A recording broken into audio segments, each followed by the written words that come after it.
Regular viewers of this channel may have observed that a video with the same title as the one you're currently watching was published here this past Saturday before being deleted 12 hours later.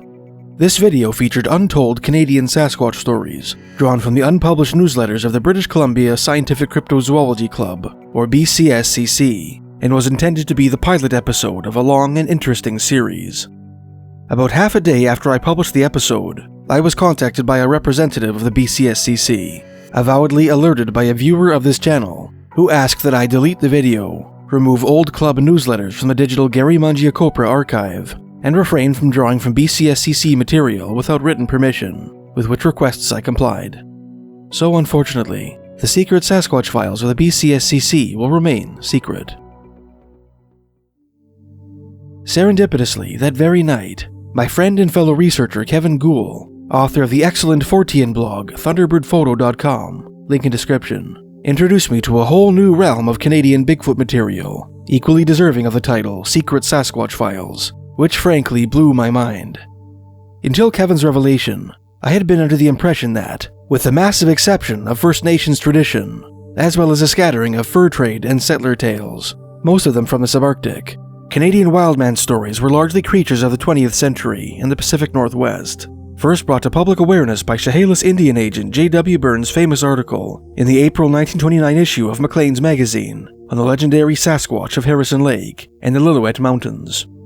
What was my amazement to discover that, thanks to the rapid growth of digital newspaper archives and improvements in OCR technology, wildman stories which have hitherto escaped the notice of researchers can now be found in North American newspapers dating as far back as the early 1800s. Most of these old tales, which take place north of the 49th parallel, are set in Canada's central provinces, far from traditional Sasquatch stomping grounds in the mountains and rainforests of the west coast. Many of them are simply stories of hermits and crazy human beings who took to living in the wilderness, while a few have eerie similarities with the tales of huge hairy giants which characterize modern Bigfoot reports.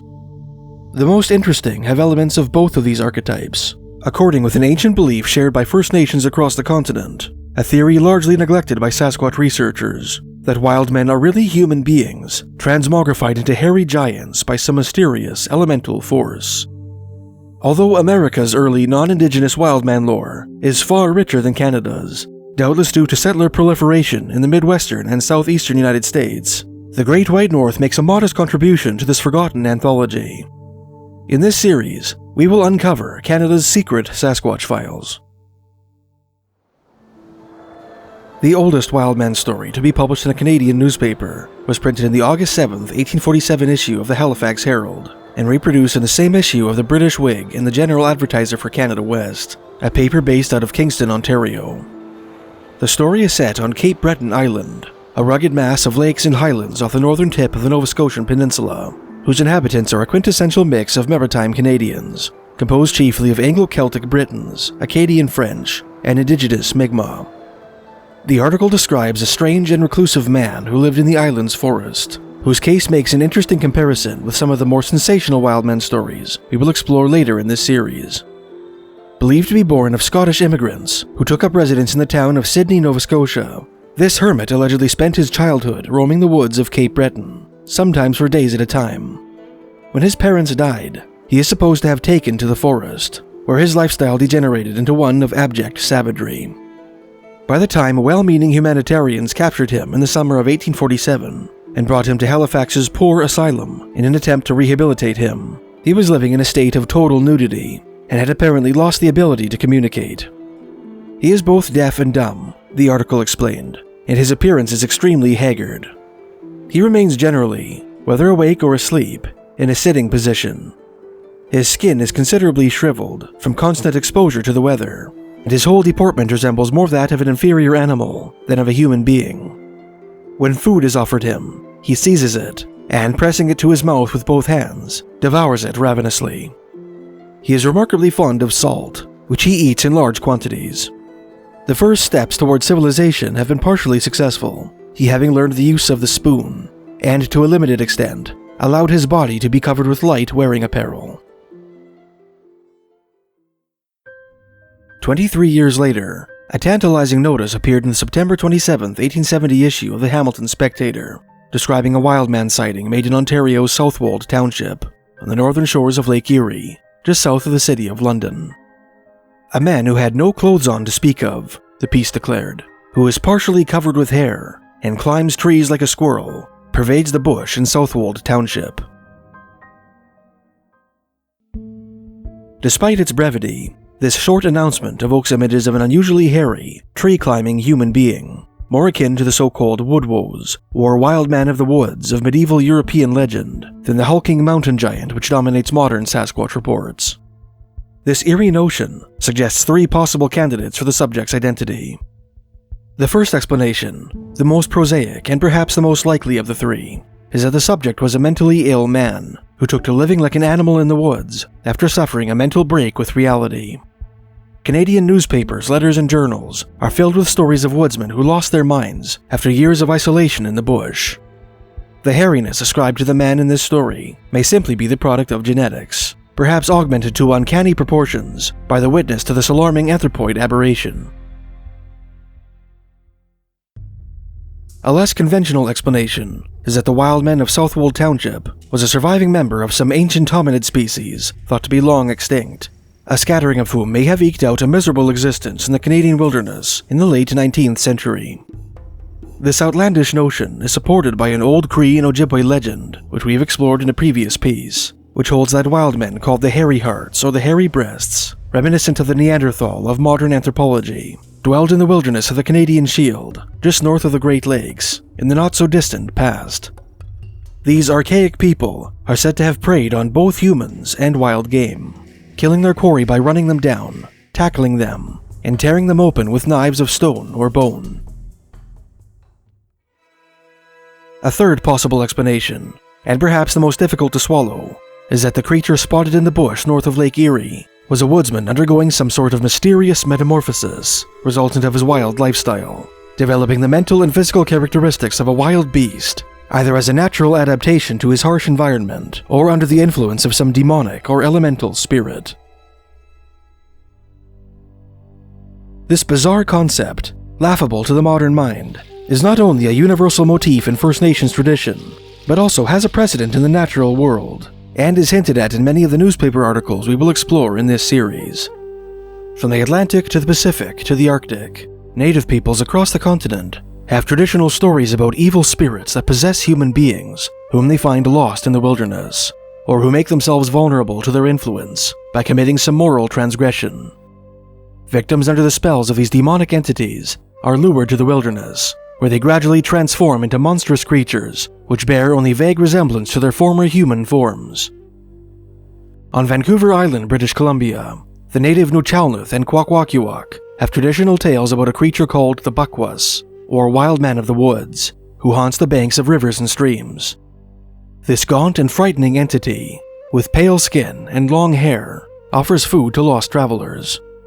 Anyone who partakes of this enchanted repast will transform into a Bakwas himself. North of Vancouver Island, on the northwestern coast of British Columbia and the Alaskan Panhandle, the Tlingit have stories about the Kushtaka, or land otter men, who prey on drowning victims and those who become lost in the wilderness, allowing their victims to prolong their earthly existences by assuming their own hideous forms. Those fully transformed into Kushtaka are sometimes described as resembling human-sized otters, or human beings with otter-like features. The native legend most geographically relevant to the story of the Lake Erie Wildman is that of the Wendigo, the evil cannibal spirit of Cree and Algonquin tradition. According to the Anishinaabe of Northern Ontario, people who consume human flesh in the wintertime, or in times of famine, expose themselves to the influence of this boreal demon. Those possessed by the Wendigo develop an insatiable craving for human flesh, which compels them to eat their friends and family. If a Wendigo demoniac manages to commit these predations and escape the arm of justice, he will retreat to the wilderness and gradually transform into a gaunt, gray-skinned giant with the appearance of a corpse freshly disinterred from the grave. Incredibly, the disturbing notion that an external influence can cause a biological organism to undergo a radical physical and behavioral transformation is a well-documented reality in the animal kingdom. Certain species of grasshopper, when compelled to congregate by changing environmental conditions, abandon their solitary lifestyles and band together in massive traveling swarms, changing color as they morph into smaller, long-winged locusts. More relevant to this piece is the dramatic reversion of swine to a more primitive state when their living conditions are made to resemble those of their wild Eurasian ancestors. When domestic pigs are evicted from their pens and forced to fend for themselves in the wilderness, their minds and bodies adapt quickly to their harsh new environment. After a few months of life in the wild, newly feral pigs grow coats of dark, thick bristles, which serve the dual purpose of protecting them from the elements and camouflaging them from predators. They become lean and muscular and grow the long, sharp tusks of wild boars. They also become more aggressive and develop a diet and foraging habits more accordant with their habitat. Scientists believe that these dramatic transformations result from the expression of so-called stealth genes, dormant genetic traits stimulated by wild living.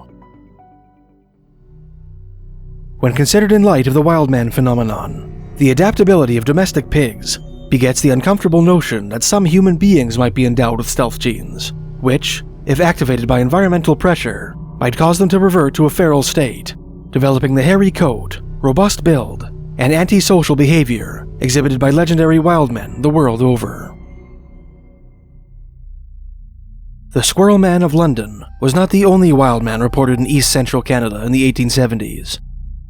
The Canadian summer of 1871 was darkened by the shadows of at least two sylvan specters, the first of them spotted in Ontario's historic Gore district not far from Hamilton, at the western end of Lake Ontario. Periodically, we are startled by a wild man of the woods, declared an article in the June 27, 1871 issue of the Hamilton Spectator, who appears in the press of the United States to horrify the world with his fantastic tricks.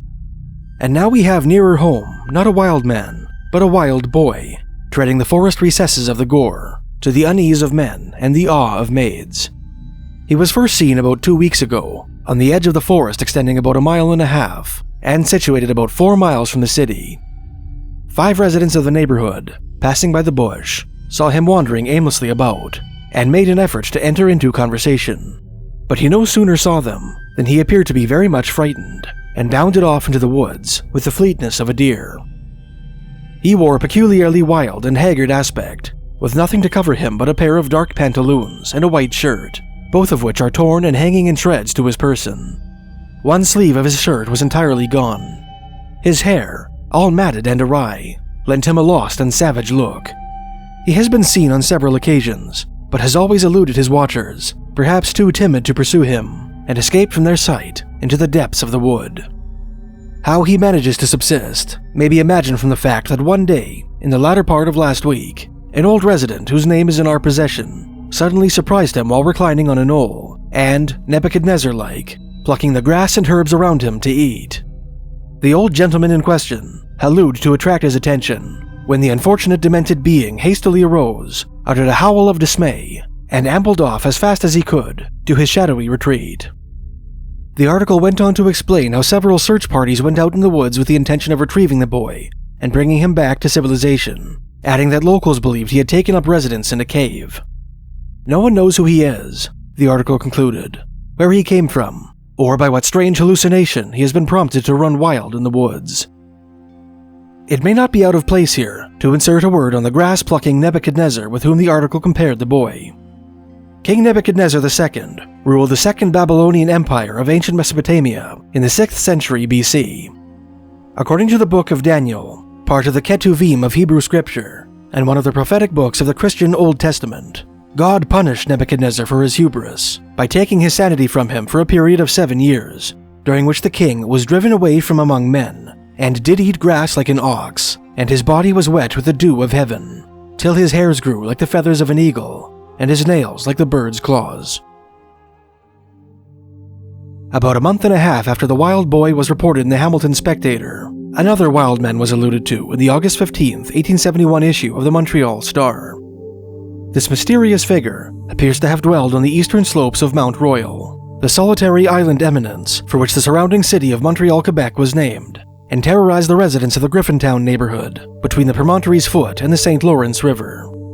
The fear of the wild man of the mountain, the article declared, now amounts to a practical prohibition as far as strangers, ladies, and children are concerned in visiting this beautiful spot. This should no longer be tolerated. Let him be caught and punished, and placed where he would be looked after for about 6 months, or send about a dozen Griffintown boys after him and hunt him down. It would be nice fun for them. Discounting a brief piece in an 1873 newspaper, alluding to a deranged gun-wielding hermit who dwelled in a swamp north of Kitchener, Ontario, the next Wild Man reference in the Canadian news is perhaps the most fascinating piece in this series. Out of all the articles we will examine, it is arguably the strongest piece of evidence supporting the notion that the legendary wild men of the world are really human beings transformed into monsters by some natural or preternatural force.